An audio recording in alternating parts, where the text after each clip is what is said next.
Alright guys, so what I've got here is I've got a 2" by 6" blank. This is black walnut. Out of this much material, I can probably do about 2 baton handles.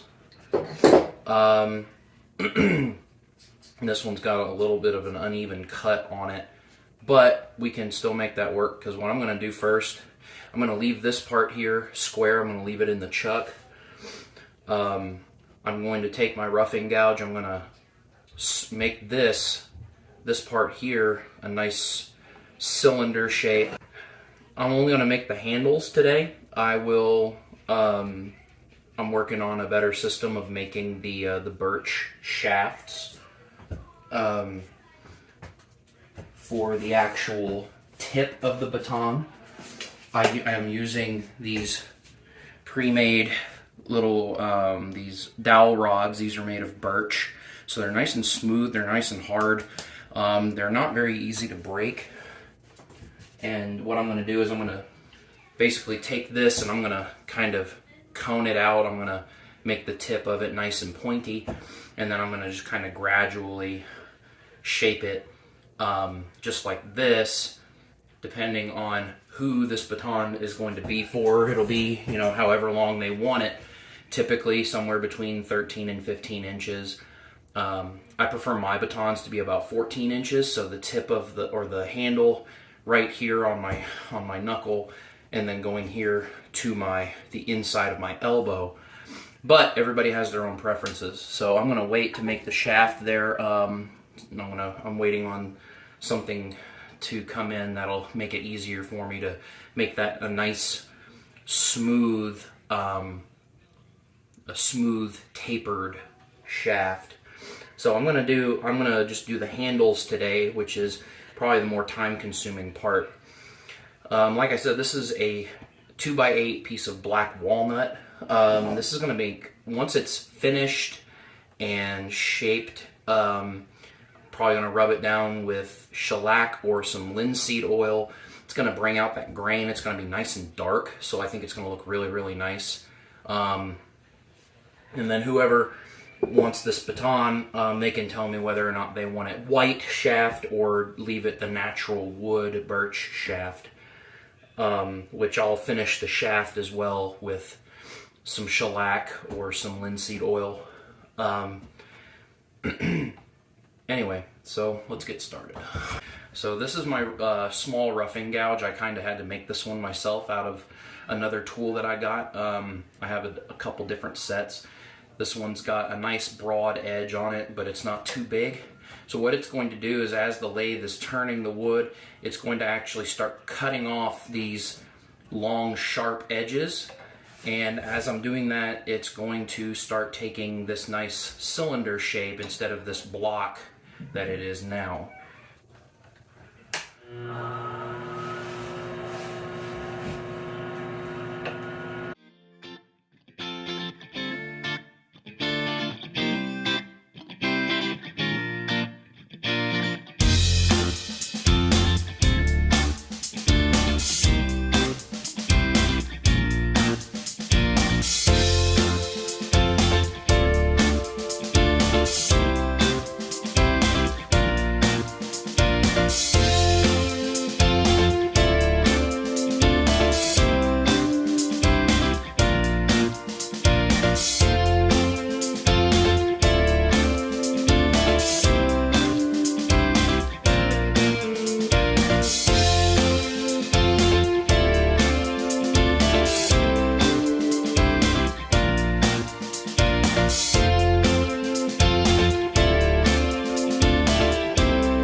This is the part that makes probably the biggest mess. It's because you're chopping off quite a bit of the wood. Alright, so on this side, it looks like we got most of our flat edges. The rest of them will come off. There's one small flat edge right here. And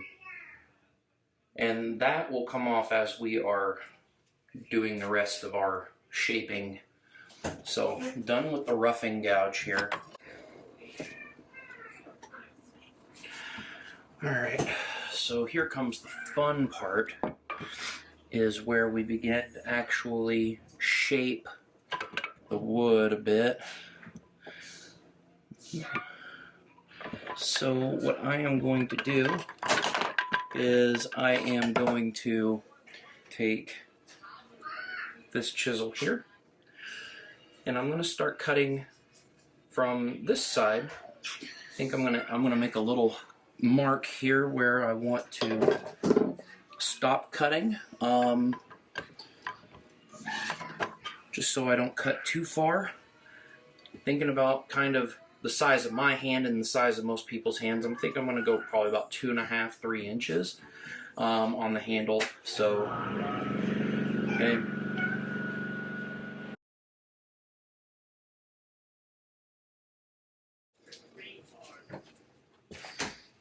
Alright, so what I just did was I just kind of made a couple markings here.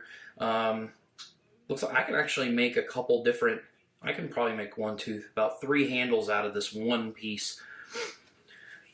So gives us what, about 2.5 inches a piece. Like this one's a little longer. I like to make them in a variety of sizes. You know, men have slightly larger hands and most women have smaller hands. So, you know, if anybody wants a baton, you know, I make them in different sizes or however long you want it. If you look through the rest of my if you look through my Instagram, you'll see that I made a baton.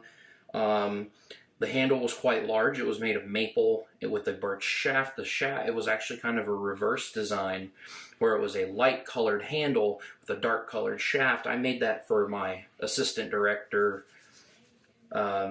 He teaches in a bright classroom. His walls are white. The floor is a brighter color. So his room is very bright. So my thinking is we want to have a baton that the kids are able to see. So I thought maybe the darker color would help him out a bit and make it to where his kids could follow along with his conducting just a little easier. However, this one, we're going to go kind of a more traditional route. We're going to have the dark colored handle with the light colored shaft eventually. All right, so let's start. We're going to start shaping this this first side.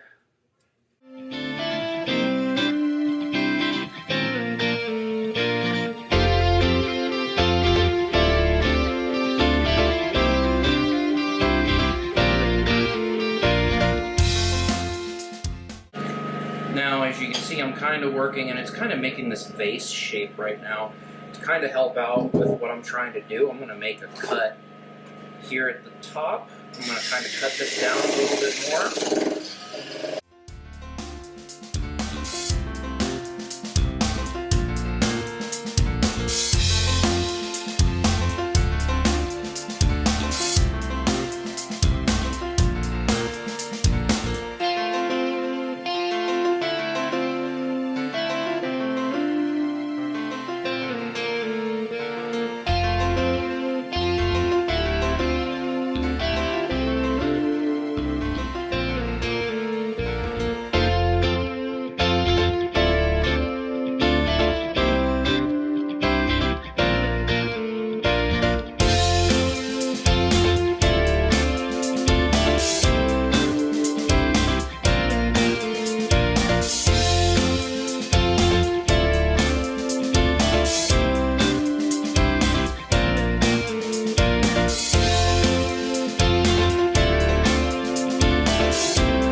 Okay, so now at this point, I am going to start just trying to take away smaller bits of the wood at a time, just kind of start shaping it and getting rid of all these rough edges.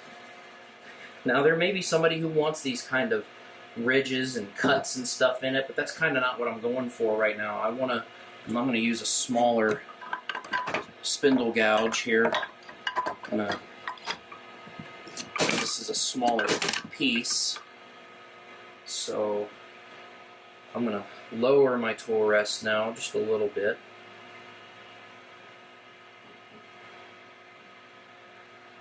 just to give me a little bit more angle so that the wood cuts nice and clean. So I'm going to start cutting away at this, start making this nice and smooth.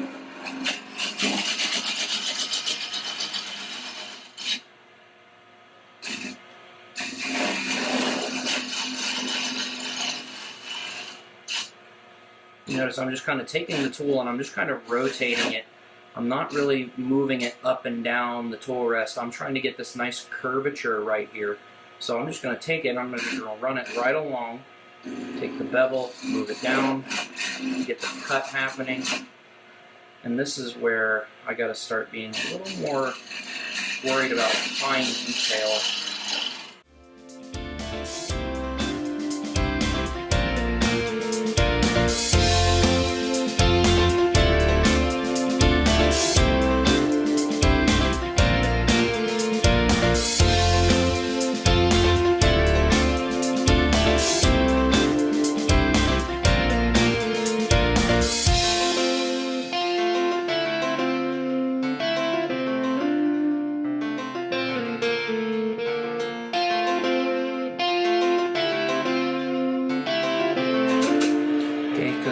Now you got this kind of iconic, the teardrop shape baton handle. So we're just kind of work on just kind of fine tuning all this curvature here.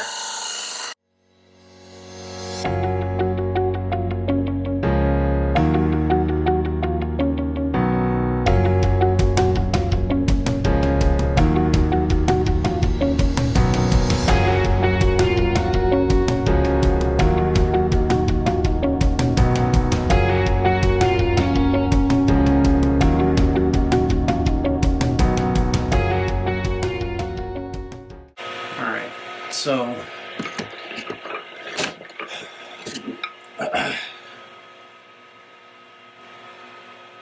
start trying to smooth out some of these edges here.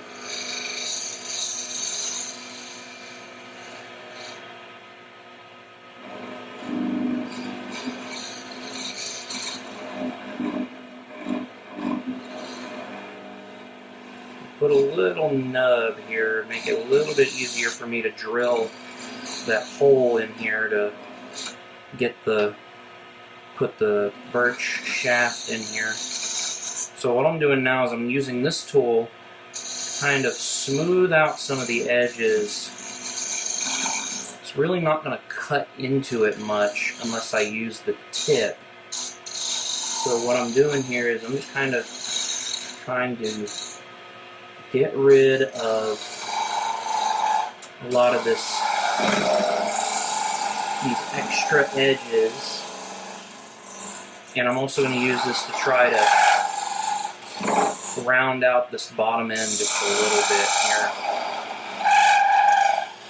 I don't want to cut into it too much or else this piece right here is going to fly off.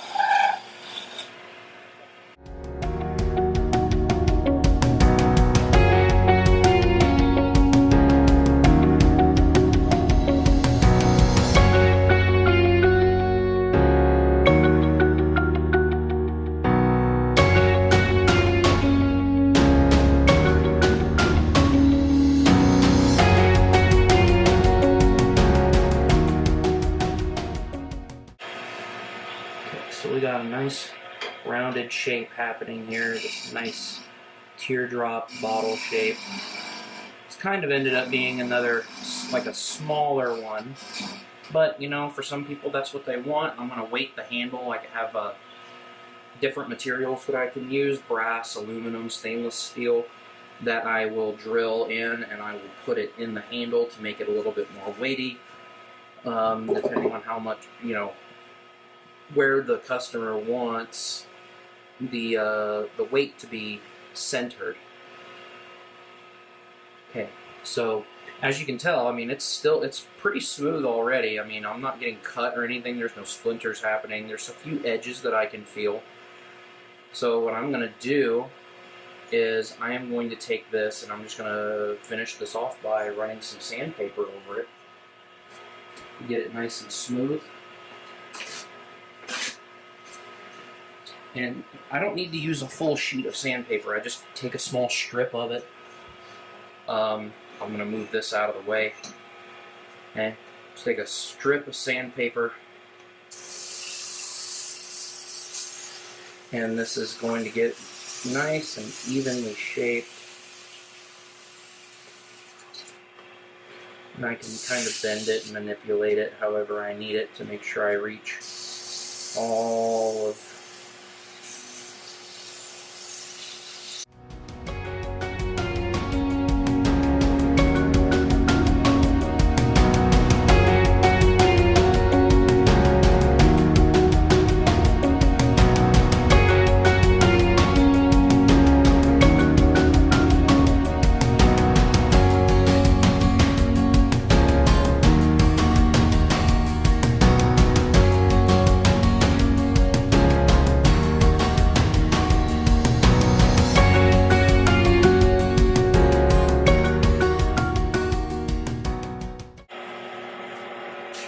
and still leave plenty of space here where the shaft can come down into the handle. That way it doesn't fall out very easily.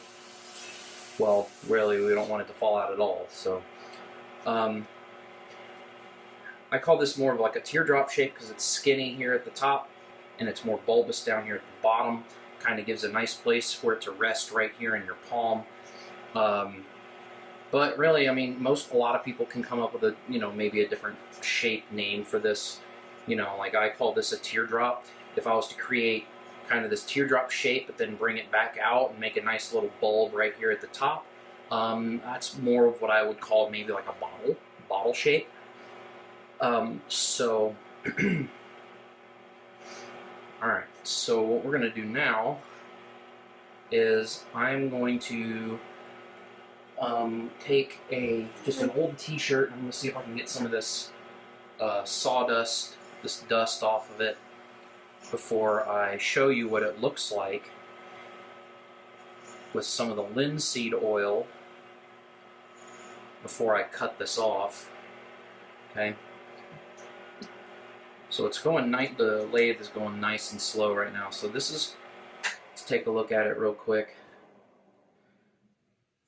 Yeah, so you got a few, you can still see a couple little cuts in there. So I'm going to take the sandpaper and I'm going to do this by hand now. I'm going to get some of this roughness out of it.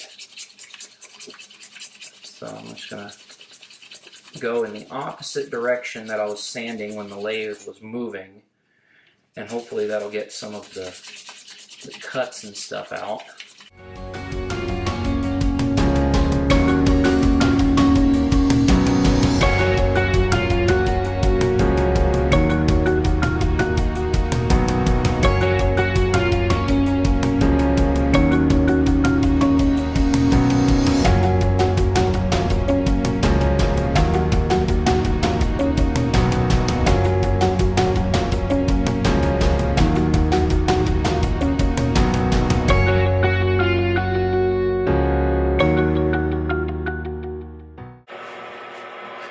Let's finish this off real quick, and I find it really nice to kind of get the oil on there while the lathe is turning, because it kind of helps spread it nice and evenly. I don't want to put it on too thick. Okay, so I just take some of the oil, I'm gonna let it get into the cloth just a bit. Okay, and this is all I have to do. And there it goes, taking on a nice dark color. And as this kind of soaks into the wood, it's going to bring out that grain.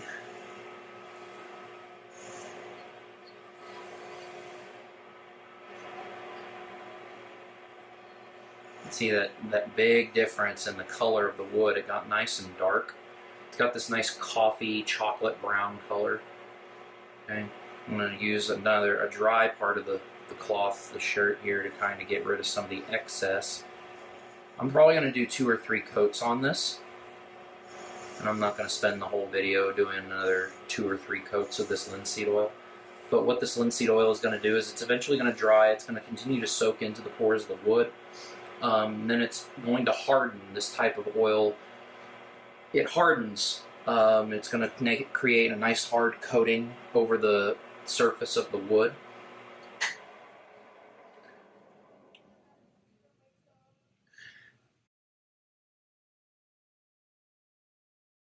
It brought the grain out really nicely. I'll bring it a little bit closer here. And I'm going to cut basically all I got to do now after I finish putting the finish on it is I'm going to cut it here with a hacksaw. I'm going to cut it there. I'll sand down those cuts to where they're nice and smooth, just like everything else. I'll recoat it, and then I'm going to drill holes in the top and the bottom. I'm going to wait and see about how long the shaft needs to be before I weight it. But let me take this off and I'll hold it a little bit closer to the camera so you can really see what's happening here with this walnut. Alright, so this right here, this is what we had before we started really shaping it. And then right here is the difference. I've shaped this part here. This is the actual handle. And then you've got the linseed oil that kind of already has gone in there and brought out that natural dark grain. It's a nice dark wood. I really like this. Can make a variety of things out of this, but I think baton handles, I think they look really, really nice in this black walnut. So if you're interested in this baton, I'm going to kind of hold it here in my fingers. If you like smaller handles on your batons, this one here is about, I've got about 3 fingers on it. All I need to know is how long the shaft needs to be. I've also got a wood burning tool. I can kind of put some initials in there, whatever you want. I can put a design around the end of it. So whatever you want, let me know, send me a message. I can, like I said, with this block of wood, I can make 2 more in different shapes, or I can knock out the same shape multiple times. And I've got this black maple, I've got cherry, which has a nice pinkish color. Like this one, this little cup that I made here. This is cherry, it's got a nice pink color. This one is unfinished, so this doesn't have any of the linseed oil or anything on it yet. So you can imagine that with the linseed oil, that's going to kind of bring out more of a reddish color in it. I may do shellac because I am making this sort of as like a goblet shot glass kind of thing. So I'm probably going to use shellac, which is a good food safe coating. This was originally going to be a capsule box, just a little box, a little hole, like a little lid, pill box type thing, but I decided to make a shot glass instead, because adults. Anyway, so again, this is one almost finished handle. Just got to cut off the end pieces, set it aside, wait and, make the shaft for it. And I make these to order, so I do this as an example. So if anybody wants this one, let me know, and I will be happy to get your information, how long you want it, where you want the weight to be centered, and I will get it finished and shipped out to you. And if you want this to be more shiny, I can still coat this in shellac and it'll be nice and shiny for you, or I can leave the natural little linseed oil finish on it. I think it looks really nice just like this, and it'll stay this way for a very long time. Walnut is a nice hard wood, very easy to work with actually. So anyway, thanks for looking at this video. I'm Dustin, and this is kind of the beginning of my journey into wood turning batons and some other small objects like Christmas ornaments and different things like that, like I showed you earlier.